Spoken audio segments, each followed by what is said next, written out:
Selama 6 tahun hidup dengan ibunya, bukan berarti Feli tak pernah terkena marah. Sikap kekanakannya yang terkadang membuat jengkel orang tua tak bisa lepas begitu saja dari diri anak ini. Namun Feli tak pernah sesakit ini. Melihat wajah marah ayahnya ditambah suaranya yang persis seperti bentakan itu membuat Feli ketakutan tanpa ada yang tahu jika hatinya pun terasa perih. Maaf Pak, diri Feli yang tak berani menatap mata sang ayah. Niko menghela nafas panjang dan mengusap wajahnya dengan kasar. Papa tanya, siapa yang kasih semua cat itu? Kali ini Niko menurunkan suaranya 1 oktav. Dari tante itu Pak, ucap Feli terbata-bata. Niko tak perlu bertanya 2 kali untuk tahu siapa tante yang dimaksud putihnya. Dia bergegas menghampiri intercom dan menekan salah satu tombolnya. Ada yang bisa saya masuk ke ruanganku sekarang juga, titah Niko tanpa memberi waktu pada Adele untuk menyelesaikan kalimatnya. Baik Tuan. Melihat bagaimana kacaunya meja sofa di tengah-tengah ruangan itu, Niko kembali frustasi. Dia memijit pelipis lalu memperhatikan Feli yang melangkah pelan ke arah sofa. Tak berapa lama Adele masuk setelah mengetuk pintu. Wanita itu pura-pura terkejut melihat keadaan di ruangan atasannya. Ya Tuhan, ini kenapa kau memberikan cat-cat itu pada anakku? Bukankah sudah kubilang untuk tidak masuk ke ruanganku? Barang Niko marah. Bukan hanya Adele yang kaget, Feli yang mendengarnya pun kembali tersentak. Maafkan saya Tuan. Kepala Adele tertunduk dalam. Saya telah lancang masuk ke ruangan ini, tapi tadi saya khawatir saat mendengar Nona Feli berteriak, maka dari itu saya masuk. Kening Niko berkerut mendengar penjelasan Adele. Dia melarikan pandangannya ke arah Feli. Benarkah itu Fel? Kau berteriak. Kenapa? Feli tak mengerti kenapa Adele berbohong di depan ayahnya. Pikirannya masih polos dan tak paham akan pemikiran orang dewasa, tapi bukan berarti Feli tak tahu jika wanita itu tengah berbohong. Aku, Nona Feli bilang, sedang jenuh saat saya bertanya tadi, sela Adele. Jadi saya mencoba menghiburnya, tapi Nona Feli tertarik dengan cat kuku saya. Awalnya saya tidak akan memberikannya karena pasti Anda tidak membolehkan, tapi saya tidak tega melihat Nona Feli menangis dan memaksa-maksa. Mohon maafkan saya Tuan. Sekali lagi Niko mengembuskan nafasnya kasar lalu memejamkan mata sesaat. Pikirannya sama halnya dengan ruangan ini kacau dan Niko tak ingin mengambil kesimpulan sendiri dari ucapan Adele yang dia dengar baru saja. Kau bawa semua berkas yang telah kotor. Bagaimanapun caranya kau harus mengembalikan berkas itu dengan utuh, perintah Niko yang masih dengan air muka yang dengan air muka tak ramah. Dia menghampiri Feli lantas diambilnya pakaian ganti dari dalam tas dan membawa anak itu ke dalam kamar mandi. Dengan perasaan kesal, Adele menghampiri berkas-berkas tersebut. Sialan, dia sendiri jadi kena batunya harus mengembalikan semua berkas penting ini seperti semula. Namun, jauh di dalam hati Adele merasa sedikit senang. Dilihat dari wajah Feli, nampaknya dia telah dimarahi oleh ayahnya. Di dalam kamar mandi dengan telaten Niko menggantikan pakaian Feli yang tengah menahan tangisnya agar tidak tumpah. Berkali-kali Niko menarik nafas agar dirinya kembali tenang. Kini Niko merasa sangat bersalah telah memarahi putrinya, walau dia belum tahu kejadian yang sebenarnya. Tapi rasanya apa yang telah dia lakukan pada Feli adalah sebuah kesalahan besar. Maafkan Papa sayang, ucap Niko dengan suara pelan. Kedua tangannya menangkup pipi mungil itu. Gak seharusnya Papa gak sayang sama aku, lirih Feli. Sebelum akhirnya dia berlari keluar dari kamar mandi. Tiba-tiba Niko merasakan remasan kuat di dadanya. Rasanya teramat nyeri mendengar suara Feli yang syarat akan kekecewaan. Niko mengutuk dirinya sendiri yang telah salah mengambil sikap. Kini dia telah menyakiti hati anak itu. Niko mengamati Feli yang tengah memasukkan bekas bekal makanan ke dalam tas. Feli juga membereskan sisa-sisa makanan di atas meja karena tak mau membuat Niko marah. Namun Niko segera mencegahnya. Dia lantas menarik anak itu ke dalam dekapan. Maafkan papa nak, maaf telah membentak kamu, tapi papa sama sekali nggak marah, itu cuma emosi sesaat papa sayang, tutur Niko melirik sembari mengelus-elus kepala Feli. Aku mau pulang, suara Feli terdengar pelan. Bukannya kita mau jalan-jalan dulu? Kita berangkat sekarang? Nggak mau, aku mau pulang. Aku mau ketemu mama. Feli mulai terisak. Dia rindu mamanya. Semua orang di sini terasa asing. Tak ada yang bisa dijadikan tempat mengadu bagi Feli selain sang ibu.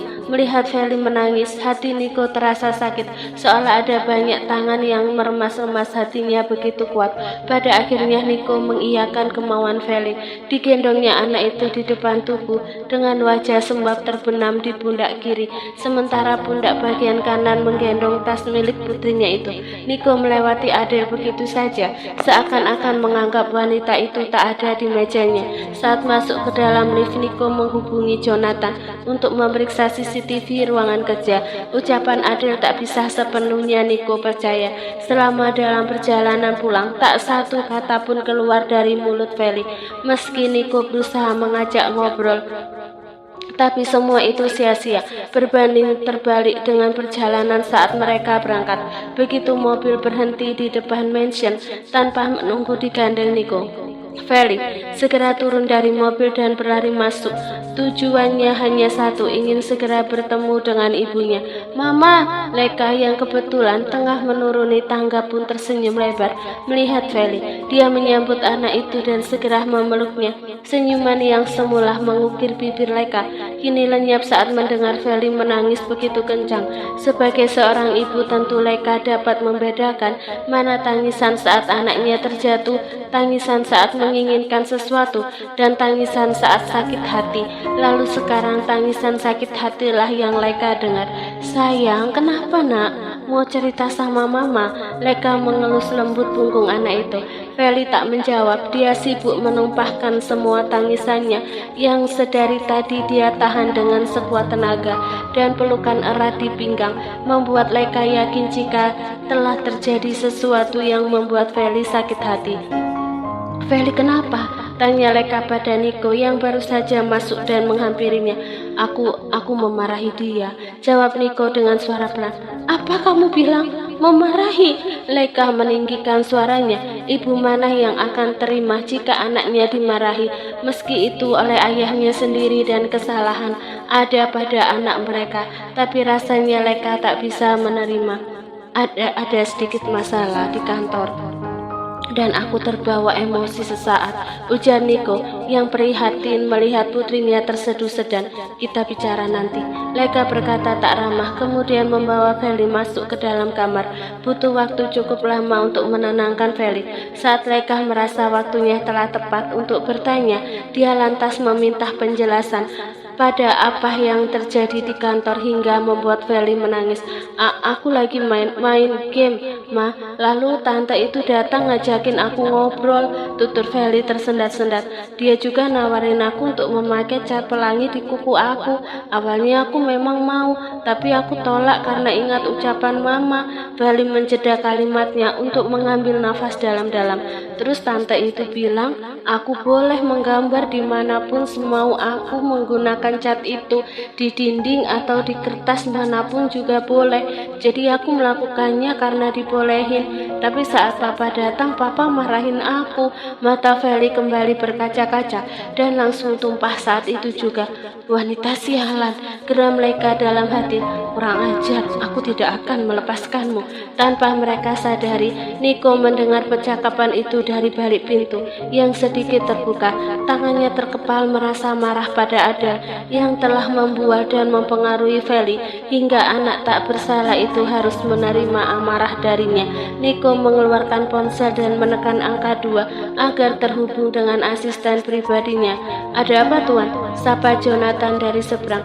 Berikan surat pemecatan untuk Adele saat ini juga. Feli kecewa sama papa? Tanya Leka dengan lembut. Tangannya menyibak tirai poni Feli yang terbaring di sampingnya. Bibir Feli mengerucut, matanya sembab serta pucuk hidung tampak memerah. Jemarinya memainkan kancing piyama Leka. Papa nggak sayang sama aku, Ma. Papa jahat. Aku nggak suka sama papa. Akui Feli melirik. Leka menghela nafas panjang. Entah berapa kali Feli mengucapkan kalimat tersebut sejak dia bercerita. Leka tak mungkin lupa jika Feli punya perasaan yang sensitif. Bahkan Leka yakin butuh waktu cukup lama bagi Feli untuk memaafkan ayahnya. Itu nggak bener, Nak. Papa sayang sama Feli. Papa nggak jahat. Leka berusaha mematahkan anggapan negatif yang bersarang pada diri Feli mengenai ayahnya. Tapi papa udah marahin aku. Leka tersenyum lembut. Ibu jarinya mengelus pipi putih putrinya. Sayang, tapi papa nggak benar-benar marah sama Feli. Papa pasti cuma shock melihat keadaan kantor papa yang berantakan. Mama yakin papa pasti menyesal sekarang. Mata Feli meredup. Dia mengantuk karena energinya telah habis oleh tangisan di depan ibunya.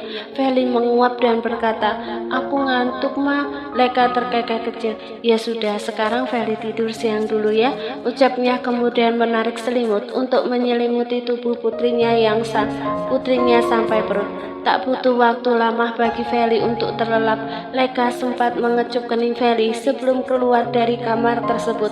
Leka menyeret langkahnya untuk mencari Niko di ruangan utama, tapi tak ada siapapun di sana. Hingga pada akhirnya Leka berkesimpulan jika kemungkinan Niko ada di dalam kamar mereka. Rupanya benar. Perasaan kesal Leka kembali menyeruak ketika dia melihat Niko tengah terduduk di tepi ranjang. Tangan Niko menopang dahi, persis seperti seseorang yang sedang memikirkan banyak hal. "Ceritakan sama aku apa yang terjadi di kantor tadi." Mendengar suara istrinya, Niko lantas menoleh. Leka bisa melihat sorot mata lelaki itu tampak frustasi. Ia duduk di samping Niko saat tangannya ditarik agar terduduk. "Gimana Feli? Apa dia kecewa padaku?" tanya Niko tanpa memperdulikan pertanyaan Leka. Leka menganggukkan kepala. "Bukan cuma Feli yang kecewa, tapi aku juga, Leka." Niko meraih tangan Leka yang tersimpan di atas kaki. Akan tetapi Niko terpaksa menahan kecewa saat Leka menepisnya. "Aku minta maaf sudah memarahi anak kita, tapi aku nggak benar-benar marah. Sekarang aku menyesal sayang, tapi nggak seharusnya kamu memarahi Feli. Dia cuma anak kecil yang nggak tahu apa-apa." Suara Leka meninggi, matanya menatap Niko dengan tatapan syarat akan rasa kecewa. "Aku cuma terbawa emosi sesaat Leka. Gimana aku nggak marah? Aku sedang ada masalah dan saat masuk ke ruanganku semuanya berantakan. Surat-surat penting sudah dikotori cacat itu. Tolong kamu mengerti aku Leka." Leka terdiam sesaat. Jika seperti itu masalahnya, maka benar pihak yang paling bersalah dalam hal ini adalah Adele. Leka mengepalkan tangannya saat pikirannya melayang pada wanita tak tahu diri itu. "Itu adalah akibat dari kamu yang gak mau memecat sekretaris kamu dari awal." Leka berkata pelan, namun tersimpan kemarahan di dalamnya. "Apa kamu tahu siapa yang sudah membolehkan Feli berbuat sesuka hati di ruanganmu?" Niko mengangguk. Ia mengakui kebodohannya yang telah meninggalkan Feli sendirian di dalam ruangannya. "Aku mendengar percakapan kalian tadi. Aku juga sudah memecat sekretarisku." "Baguslah, aku benci wanita itu," ucap Leka sambil beranjak dari sisi Niko dan melangkahkan kakinya menuju pintu. Niko terkejut. Cepat-cepat dia menyusul Leka dan memeluknya dari belakang. "Mau kemana?" "Mau keluar untuk sementara." "Aku nggak mau kita ada dalam satu ruangan dulu." "Nggak," tolak Niko dengan keras. "Oke, aku terima kalau kamu juga marah sama aku, tapi kumohon jangan diamkan aku dan menjauh dariku Leka." Leka tak menghiraukan ucapan Niko, kemudian melepas tangan lelaki itu dari perutnya. Rasanya dia butuh waktu untuk sendiri. Leka takut jika mereka terus berdekatan, maka emosi Leka akan semakin meledak-ledak. Leka akhirnya keluar dari kamarnya dan pergi kemanapun asal tidak ada Niko di sana. Mansion ini sangat luas, dan Leka bersyukur untuk itu. Vel, udahan dulu ya mainnya. Ini udah waktunya tidur sayang. Leka membujuk Feli yang masih asyik hilir mudik di ruangan khusus untuk bermain. Padahal saat ini sudah pukul 1, tapi energi anak itu seolah tak habis-habis. Sebentar lagi, Ma. Aku belum ngantuk. Feli berseru kegirangan saat dia loncat-loncat di atas trampolin. Ini pasti karena tadi siang dia tidur terlalu lama. Ya sudah, Mama kasih waktu 10 menit lagi untuk bermain. Habis itu selesai ya. Oke, Ma. Dari arah pintu Niko tersenyum memperhatikan bagaimana putrinya bermain dengan ceria. Hampir 20 menit dia berdiri di sana hanya untuk melihat keceriaan anak itu. Bahkan belum sampai 1 hari, tapi Niko telah merasa rindu. Mereka ada dalam satu atap, tapi rasanya anak dan istrinya sulit untuk dijangkau. Kini Niko telah mendapat konsekuensi dari kesalahan yang dia perbuat. Niko terkejut saat tanpa sengaja Feli melihat ke arahnya. Refleks Niko tersenyum dan melambaikan tangan. Namun tanpa diduga-duga senyuman Feli lenyap dalam sekejap. Seperti bertemu dengan musuh, Feli lantas menghentikan aktivitasnya dan menarik tangan Leka agar keluar dari ruangan tersebut. Ayo kita tidur, Ma. Feli merengek dengan bibir yang tiba-tiba mengerut semula. Leka terkejut akan perubahan mood Feli, tetapi dia segera tahu apa penyebabnya saat melihat Niko tengah berdiri di ambang pintu. Tatapan mata Feli berubah tajam saat Niko berjalan menghampirinya. Bibir Niko mengulas senyum dengan tangan terulur ke puncak kepala Feli, mengelusnya dengan lembut. Papa mau berbicara sama kamu sayang. Feli mau kasih waktu untuk Papa. Enggak mau, tolak Feli dengan cepat. Tarikan di tangan Leka kian mengencang. Ayo Ma, kita tidur, aku ngantuk. Feli mau ngobrol sama Papa dulu sebentar, tawar Leka. Bagaimanapun juga, Niko berhak menjelaskan dan meminta maaf pada putrinya. Leka tak ingin menghalang-halangi mereka. Enggak mau, Feli bersikeras. Pada akhirnya Niko mengangguk pada Leka agar membawa Feli ke dalam kamarnya. Niko tak bisa memaksa, lagi pula dia masih punya waktu esok hari.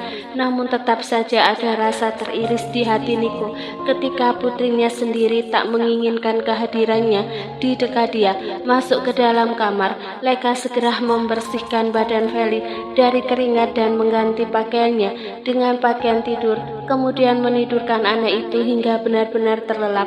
Leka kembali ke kamarnya.